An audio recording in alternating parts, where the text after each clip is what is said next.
Jesus went to his hometown, Nazareth. On the Sabbath day, Jesus went to the synagogue like he usually did. The Sabbath day was a holy day of rest. On that day, the Jews gathered in the synagogue to worship God.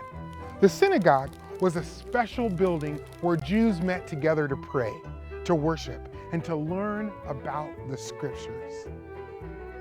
Jesus stood up to read scripture. He unrolled the scroll of the prophet Isaiah and read, "The Spirit of the Lord is on me. He has chosen me to tell good news to the poor. He has sent me to tell the captives that they are free, to tell the blind that they can see, to free people who have been treated badly, and to announce that the Lord's favor is on us." Then Jesus rolled up the scroll. He gave it back to the attendant and sat down. Everyone who was in the synagogue stared at Jesus.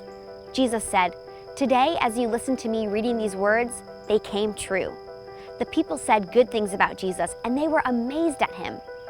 But some of the people in Nazareth had known Jesus from his youth.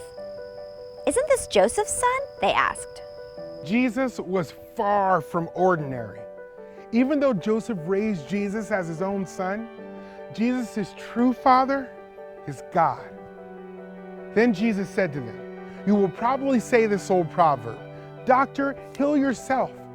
You've heard about the miracles I performed in Capernaum, and you want me to do them here in my hometown too."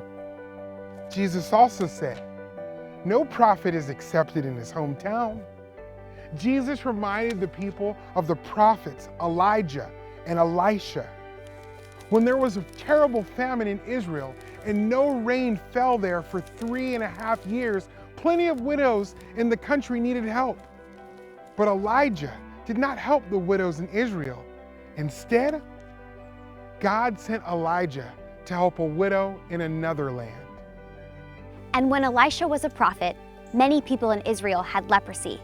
They wanted to be healed, but Elisha did not heal them. Instead, he healed a man named Naaman. And Naaman was from Syria, a country that hated God's people. The people listening to Jesus in the synagogue became angry. They forced Jesus out of town. They wanted to throw him off a cliff, but Jesus walked right through the crowd and went on his way. Hundreds of years before Jesus was born, the prophet Isaiah wrote about God's plan to send a Messiah. He would bring good news and redeem people who were broken and hurting. Jesus read Isaiah's words and told everyone who was listening that he is the promised Messiah.